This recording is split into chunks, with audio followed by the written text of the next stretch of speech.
নমস্কার বন্ধুরা, আমি মৈত্রী আর এক নতুন ব্লগে সকলকে স্বাগত জানাই।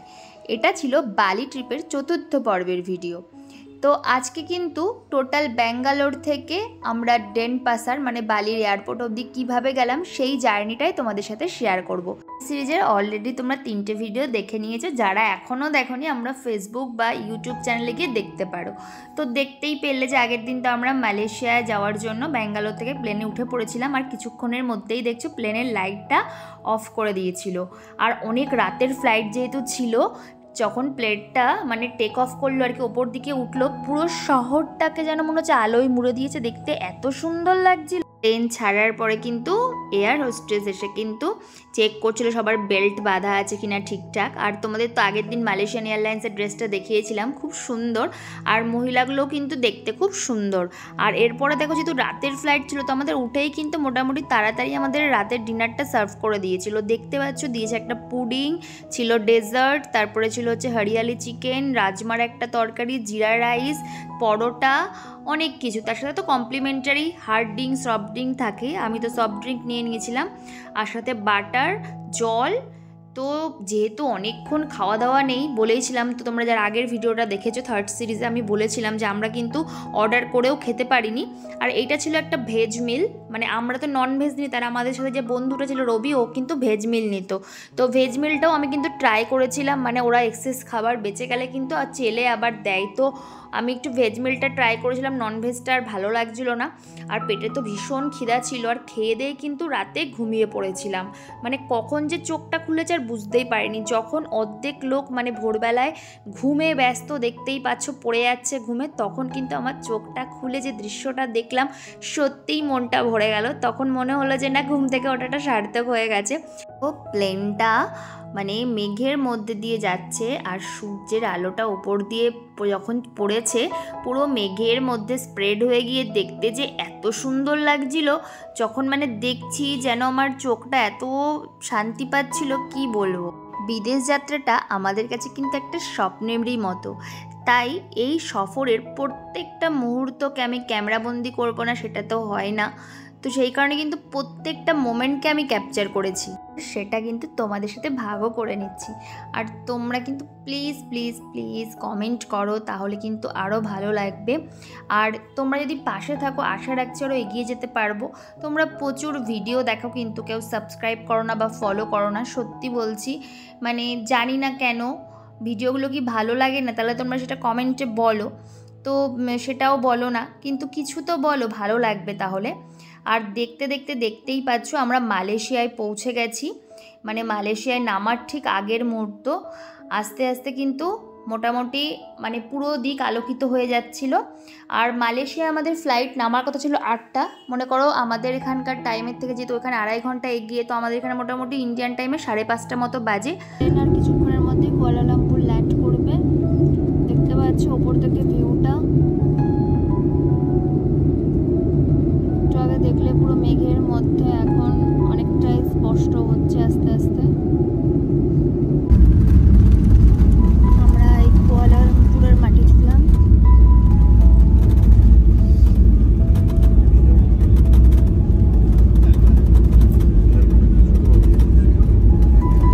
বন্ধুরা আমরা কিন্তু মালয়েশিয়ার মাটি ছুঁলাম, মানে মালয়েশিয়াটা ঘুরতে পারলাম না তো কি হয়েছে, অন্তত ওর ল্যান্ডের ওপর তো আমরা নামলাম, এটাও অনেক বড় ব্যাপার।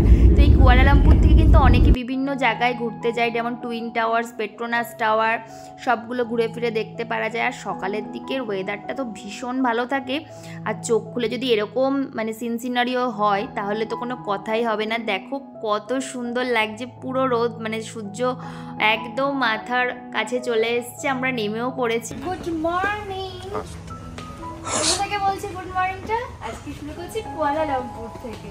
চলে এসেছি সকাল সকাল কুয়ালালামপুরে, দেখতেই পাচ্ছি এখন এয়ারপোর্টের ভেতরে এন্ট্রি নিচ্ছি। এখন বাজে হচ্ছে কুয়ালালামপুরে 8টা, মানে আমাদের ওখানে 2.5 ঘন্টা পিছিয়ে, 2.5 ঘন্টা আগিয়ে। এখন আমাদের ওখানে 5:30। তাহলে আগিয়ে হলো, পিছিয়ে হলো, 5:30 পিছিয়ে। এখানে কেমন পড়ছে? যেহেতু সকালবেলা, তো প্রথমে গিয়ে একটু ফ্রেশ হতে হবে, তো সেই কারণে কিন্তু আমরা এক্সকেলেটার করে চলে যাচ্ছিলাম ওপর দিকে, যেহেতু এয়ারপোর্টটা ওপর দিকে। তো মালয়েশিয়ার যে এয়ারপোর্টের দুটো সাইড, তো তোমাদের চলো ঘুরে ফিরে দেখাবো। আগে ফ্রেশটা হয়ে নিই। সবাই ফ্রেশ হয়ে নিয়ে এক্সপ্লোর করতে বেরিয়ে পড়লাম মালয়েশিয়া এয়ারপোর্টটা। কিন্তু আমাদের মালয়েশিয়ার ভিসা নেই, তাই বাইরের দিকটাই তো যেতে পারবো না, তাই ভেতরে যতটা সম্ভব দেখানোর চেষ্টা করছি। কিসে যাবি? জেটে? জেটে? জেট প্লেনে নাকি প্রাইভেট জেটে যাবে?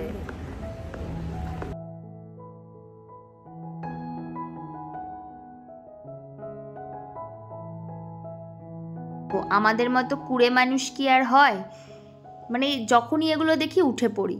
জাস্ট জোক করলাম, মানে এগুলো চড়তে আমার ভীষণ ভালো লাগে। Panggilan terakhir untuk penumpang penerbangan Malaysia pesawat MH326.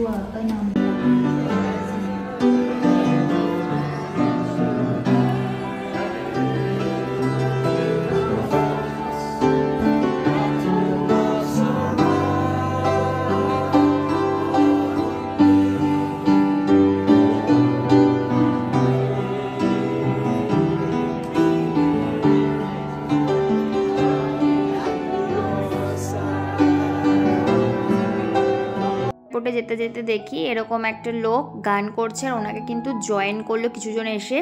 তো সকালে কিন্তু এরকম মানে একটা গান শুনে ভালোই মুডটা ফ্রেশ হয়ে গেল। আর জানো তো বন্ধুরা, এই এয়ারপোর্টে প্রচুর ইন্ডিয়ানও কাজ করে কিন্তু। এরপরে দেখো আমরা উঠে পড়েছিলাম মেট্রোতে, কারণ মেট্রো করে আমরা যাব অন্য এয়ারপোর্টে। মানে এয়ারপোর্ট এত ব্যস্ততম, এত লোকজন, ভিড়ভাড়টা, বসার তেমন কোনো জায়গা নেই। তো আমরা সন্ধান নিয়ে খোঁজ পেলাম যে মেট্রো করে আমাদের যেতে হবে অন্য এয়ারপোর্টে। তো মেট্রোতে যেতে যেতে তোমাদের যতটা সম্ভব দেখানোর চেষ্টা করছি। রুটটা খুবই সুন্দর, মানে ওইখানে রেস্ট রুম রয়েছে, স্মোকিং জোন রয়েছে, সব ওই দিকটাতে। সেই কারণে বলল যে ওই দিকটায় গেলে তোমরা রেস্টও করতে পারবে, তারপরে বসতেও পারবে। তাই আমরা কিন্তু মানে চলে যাচ্ছিলাম আর কি এই মেট্রো করে ওই সাইডটাতে। বললাম না যে দুটো সাইড, আর অনেকটা ডিস্টেন্স কিন্তু, মানে 1-2 মিনিট না, মেট্রো করে মোটামুটি 2 মিনিট 3 মিনিট লেগে গেল। আর ভীষণ স্পিডে মানে চলে মেট্রোটা, বুঝতেই পারছো তাহলে কতটা ওয়াকিং ডিস্টেন্স হতে পারে, মানে এক প্রান্ত থেকে আর এক প্রান্ত। জানো তো বন্ধুরা, আমরা যখন প্লেনে করে মালয়েশিয়ায় নামছিলাম তখন জানো পেট্রোনাস টাওয়ারে কিন্তু মাথাটা দেখা যাচ্ছিল। তাহলে ভাবো যে কতটা উঁচু, যে অত উঁচুর থেকে কিন্তু দেখা যাচ্ছিল। আর এই আশেপাশগুলো একটু দেখে নাও, কতটা সুন্দর এয়ারপোর্টের ভেতরটা। আর মেট্রো সফরটা করতে তো আমার ভীষণ ভালো লাগলো। এই যে দেখতে পাচ্ছ আর একটা এয়ারপোর্ট, ওখানে কিন্তু আমরা প্রায় চলে এসেছি। মানে এইটার ভেতরে ঢুকেই কিন্তু আমাদের নামিয়ে দিয়েছিল। তো স্টেশনে চলে এসেছি, মানে আর এক প্রান্তের এয়ারপোর্টের যে স্টেশন মেট্রো, এটাই এন্ড পয়েন্ট। তো এখান থেকে কিন্তু বেশ কিছুক্ষণ বাদে বাদে মেট্রোগুলো কিন্তু চলাচল করে। তো অনেক সময় কিন্তু ফ্লাইট এই এয়ারপোর্টেও পড়ে, আবার ওই এয়ারপোর্টেও আসে। তো সেই কারণে কিন্তু এই মেট্রোর মাধ্যমে কিন্তু মানুষ যাতায়াত করে। আর এরপরে চলো এই মেট্রো দিয়ে নেমে তোমাদের কিন্তু এয়ারপোর্টটাও ঘুরে দেখাবো, মালয়েশিয়ার এই সাইডটাও। তো ঢুকেই আমার যেটা ভীষণ ভালো লেগেছে, দেখো একদম গাছগুলো কাচের সাথে দেখা যাচ্ছে, মানে এয়ারপোর্টের বাইরের থেকে কি সুন্দর দেখতে লাগছে। দেখো তুমি জানো তো মালয়েশিয়া থেকে কিন্তু ডেনপাসার মাত্র 2 থেকে 2.5 ঘন্টা লাগে। তো আমাদের যেহেতু সকাল 8টার সময় নেমেছিলাম, এরপরে আমাদের দুপুর 2টোই মানে রয়েছে প্লেন আবার, সেই কারণে কিন্তু আমাদের হাতে অনেকটা সময়। তো এতটা সময় তো আমাদের কোথাও একটা রেস্ট করতে হবে, সেই কারণে কিন্তু এই এয়ারপোর্টে চলে আসা। আর জানো তো মানে কালকে থেকে জার্নিটা শুরু হয়েছিল বাড়ির থেকে। তোমরা যারা ভিডিওগুলো আগেরগুলো দেখেছো যে অনেকক্ষণ ধরে জার্নিটা চলেছে, মানে এখনও পর্যন্ত চলছে, শেষ হয়নি। ডেনপাসার গিয়ে আর কি আমাদের জার্নিটা টোটালি শেষ হবে, মানে যাওয়ার জার্নিটা আর কি। তো যত কিন্তু ভিডিও এগোবে তত কিন্তু ইন্টারেস্টিং পার্টগুলো এক এক করে আসবে, তোমাদের সামনে ওপেন হবে। তো তোমরা কিন্তু স্কিপ না করে ভিডিওগুলো সব কটা দেখবে, আর আশা রাখছি যে ভালো লাগবে আর পাশে থাকবে। তো এই যে দেখতে পাচ্ছ আমরা অলরেডি চলে এসেছি যে এয়ারপোর্টটায় মানে আসার কথা ছিল। আর এখানে না অনেক খাবারেরও দোকান ছিল, দেখতে পাচ্ছ কিছু কিছু খাবার মানে রাখা রয়েছে ডিসপ্লেতে, যাতে এখান থেকে দেখে অর্ডার করা যায়। তো আমরা এখান থেকে আর কিছু খাওয়া দাওয়া করিনি, কারণ প্লেনে তো আমাদের খাবার দিয়েছিল, আর আমাদের সাথেও কিছুটা খাবার ছিল। আর এখানের খাবারগুলো ভীষণ এক্সপেন্সিভ। খাওয়া দাওয়ার টপিকটা ছেড়ে চলে গেলাম হচ্ছে রেস্ট করতে। আর ওখানে একটা প্লে জোন ছিল বাচ্চাদের, তো ওখানে বসে সবাই একটু চিল করছিলাম, মানে অনেকটা সময় যেহেতু কাটাতে হতো। আর রেস্ট রুমেরও কিন্তু একটা নির্দিষ্ট চার্জ রয়েছে, যেটাও কিন্তু আমাদের কাছে অ্যাফোর্ডেবল নয়। মানে অ্যাফোর্ডেবল হলেও কিছুক্ষণের জন্য অতটা টাকা বেয়ার করাটা আমাদের কাছে যথাযুক্ত মানে মনে হয়নি আর কি, যথাযথ। বাইরের দিকে দেখো বৃষ্টি হচ্ছিল, তো আমি তো ভাবছিলাম যে এতটা জার্নি করে আবার যেন প্লেনটা ডিলে না হয়ে যায়, কিন্তু কিছুক্ষণ পরেই দেখেছিলাম যে মানে কমে গেছিলো বৃষ্টিটা। এরপরে আমরা আবার যাচ্ছিলাম, মানে আমাদের যে এয়ারপোর্টে নেমেছিলাম ওই এয়ারপোর্ট থেকেই ফ্লাইট ছিল, ওই এয়ারপোর্টে আবার যেতে হতো, কিন্তু মেট্রো বেরিয়ে গেছিলো। এরপরে মেট্রোটা অনেকটা দেরিতে ছিল, সেই কারণে আমরা মেট্রো ওয়েট না করে বাসে করে চলে গেলাম। মানে ওখান থেকে বাসও থাকে আর কি, বাসে করেও ইচ্ছা করলে যাওয়া যায়। তো বাইরের দিকটা দেখতে দেখতে এবার দেখো বাসের সাফারও করে নিলাম। আর জানো তো ওখানে কিন্তু টয়লেটকে টান্ডাস বলে, আর আমি না ওটা একটু পড়ছিলাম, মানে টান্ডাস বলে বেশ একটা। আর মানে সবাই আমার দিকে না তাকাচ্ছিল জানো তো, মানে বেশ একটা ভালো এক্সপেরিয়েন্স এরকম, কিন্তু টুকটাক মজা কিন্তু বেশ ভালোই লাগে। আর এরপরে যে দেখতে পাচ্ছ ইমিগ্রেশনের লাইন, ইমিগ্রেশন তো অলরেডি আগে হয়ে গেছে, এটা বোর্ডিংয়ের লাইন ছিল, মানে আমাদের এরপরে আমাদের ডেনপাসারের ফ্লাইট আর কি। এই যে যাবো লাস্ট কল একদম, আমাদের ডেনপাসার যাওয়ার জন্য আমাদের প্লেন কিন্তু অলরেডি লাগিয়ে দিয়েছে। তো এবার আমাদের যাওয়ার পালা। দেখো বন্ধুরা, এখন আমরা মালয়েশিয়া থেকে রেডি হচ্ছি ডেনপাসারে যাওয়ার জন্য, যেটা আমাদের আলটিমেট ডেস্টিনেশন, তো বালি। তো চলো, ভীষণ এক্সাইটেড যাওয়ার জন্য। কালকে থেকে জার্নিটা শুরু হয়েছে, এখনো শেষ হয়নি, তো ডেনপাসার নেমেই শেষ করব। তো চলো যাই প্লেনের ভেতরে। এই যে ফ্লাইট আমাদের একদমই ছোট, অল্প প্যাসেঞ্জারের জন্য।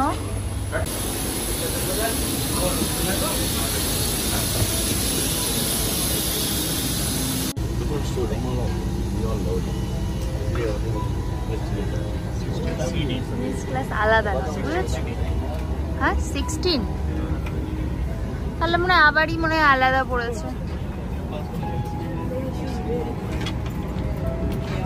বালি যে ট্যুরিস্ট প্লেস হিসাবে কতটা ফেমাস এই সব প্লেনে গেলেই বোঝা যায়, যে আমরা ইন্ডিয়ানরা বাদে মানে বাদ বাকি সবই ছিল ম্যাক্সিমাম ফরেনার। মানে আমাদের কাছে তো ফরেনার, অ্যাকচুয়ালি আমরাও এক্ষেত্রে ফরেনারই, কিন্তু মানে সাদা চামড়া বা কালো চামড়ার মানুষদেরকেই আমরা ফরেনার হিসেবে গণ্য করি। তো সেটাকেই কিন্তু মনে হচ্ছিল, মানে পুরো প্লেনে কিন্তু সেই সাদা চামড়ার কালো চামড়ার মানুষ ছিল। এটা ছিল আমাদের দুপুরের ফ্লাইট। আর প্রত্যেকটা ফ্লাইটেই কিন্তু আমাদের লাঞ্চ ডিনার মানে যখনই যে প্লেনটা পেয়েছে খাবার ইনক্লুডেড ছিল। তো এখানেও দিয়ে দিয়েছিল পাইনাপেলস, তারপরে পিনাট বাটার, মানে তারপরে দিয়ে দিয়েছিল যে ব্রেড, এমনি বাটার, তারপরে ছিল মানে সফট ড্রিঙ্ক, হার্ড ড্রিঙ্ক যে যত নেবে ওটা তো কমপ্লিমেন্টারি, মানে মানে যত খুশি নেওয়া যায় আর কি। আর তারপরে ছিল রাইস, চিকেন আর ভেজ খাবারও ছিল। তো আমি তো ভেজটা নিয়েছিলাম, একটা ননভেজ নিয়েছিলাম, আমি এক্সচেঞ্জ করে ভেজ খাবার নিয়েছিলাম। তো আমার ভেজ খাবারটাই বেশি ভালো লাগছিলো। আর এদিকে দেখো আমার বস সেই বিদেশিদের মতো ব্রেড বার্গারটাকে বানাচ্ছে, মানে বার্গারের যে ব্রেডটা দিয়েছে তার মধ্যে এই মাখন লাগিয়ে তারপরে বাদাম দিয়ে বানিয়েছিল। তো বলছে না তুমিও একটু টেস্ট করে দেখো, খেতে তো পারো না, এরকমভাবে খেতে হয়। তো মজা করছিল। তো এরকম মজা করতে করতে না গেলে না সময়গুলো বেশ কাটতেও চায় না। আর এই যে আমাদের খাবার মেইন যে ভেজ মানে খাবারটা ছিল তার মধ্যে চিকেন ছিল, কোনোটাতেই কিন্তু মাটন ছিল না, প্রত্যেকটাতে চিকেনই থাকে। আর এই যে দেখতে পাচ্ছ রেড ওয়াইন, সফট ড্রিঙ্কস সবই ছিল। তো প্রচুর খাবার, মানে খেয়ে আরও যখন মানে এক্সট্রা করে অনেকে চাচ্ছিল তো তখনও দিচ্ছিল খাবার যদি থাকে, বললামই তো আগে। আর এরপরে দেখো 2 ঘন্টা মানে থেকে 2.5 ঘন্টা টাইম লাগে মালয়েশিয়া থেকে, আগেই তো বললাম। তো এই যে আমাদের প্লেনটা চলে এসছে পুরো মানে ভারত মহাসাগরের ওপরে। এতগুলো ফ্লাইটে চড়ার পরে আমার কোনোদিন কানে তালা লাগেনি, কিন্তু এইবার কেন জানি না আমার কানে যেন নামার আগে পুরো তালা লেগে গেছিলো। এটা অনেকের সাথেই ঘটে, আমার সাথে কম হয় কিন্তু এবার হয়েছিল। তো অনেক বাচ্চা তো খুব কান্নাকাটি করে এই টাইমটায়, মানে কানের তুলো গুজে দিলেও কানের মধ্যে যেন একটা বিকট শব্দ হয়, মানে পুরো কানে তালা লেগে যায়। তো আমার তো ভীষণ হয়েছিল, এই জায়গাটায় খুব একটু সমস্যা হচ্ছিল। নামার পরে আবার ঠিক হয়ে গেছিলো। আর যখন না এই সিনারিগুলো দেখছিলাম চোখের সামনে, মানে একদম মহাসাগরের ওপর দিয়ে যখন প্লেনটা যাচ্ছিল, কি যে দারুণ লাগছিল। আর এই যে দেখতে পাচ্ছ আমাদের প্লেন কিন্তু নেমে পড়েছে। সে অনেক জার্নির পরে আমরা কিন্তু বালিতে পৌঁছে গেলাম। মানে দেখতেই পাচ্ছ চোখ মুখের যে কি অবস্থা, এতক্ষণ জার্নি করে আর ভালো লাগছে না। এবার ভাবছিলাম যে ফাইনালি কতক্ষণে নামবো। বালির এয়ারপোর্টটা না একটু অন্য ধরনের, দেখো সেই ব্রিটিশ কলোনিয়াল যে টাইম পিরিয়ডটা ছিল সেই টাইপের ঘরগুলোর মধ্যে।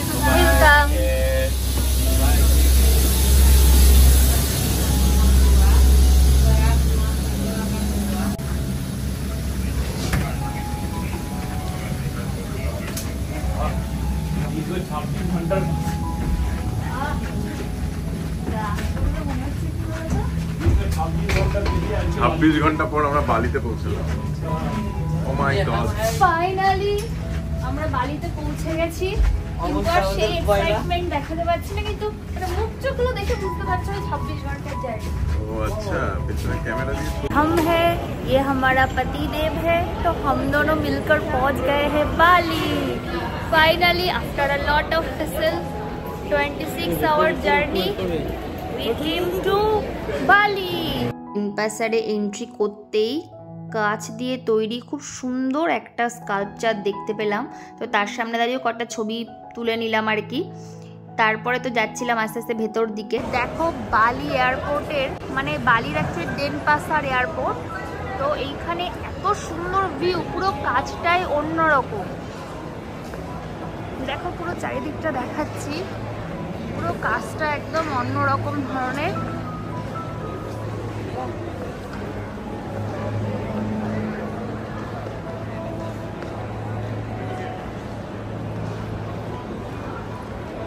বিভিন্ন দিকে চারিদিকে বিভিন্ন সুন্দর সুন্দর থিম করা রয়েছে। তোমাদের একটা থিম দেখাই আমি, এই যে দেখতে পাচ্ছ একটা থিম। আমাদের ওরা কোথায়, এই জন্য বলি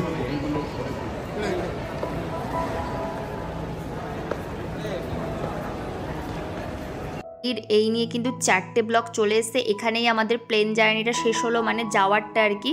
তো এরপরে কিন্তু মানে ভিডিওগুলো আরও ইন্টারেস্টিং হতে চলেছে, একদম স্কিপ না করে কিন্তু ভিডিওগুলো দেখবে আর পাশে থেকো। আর যদি ভালো লাগে অবশ্যই চ্যানেলটিকে লাইক, কমেন্ট, শেয়ার, সাবস্ক্রাইব করে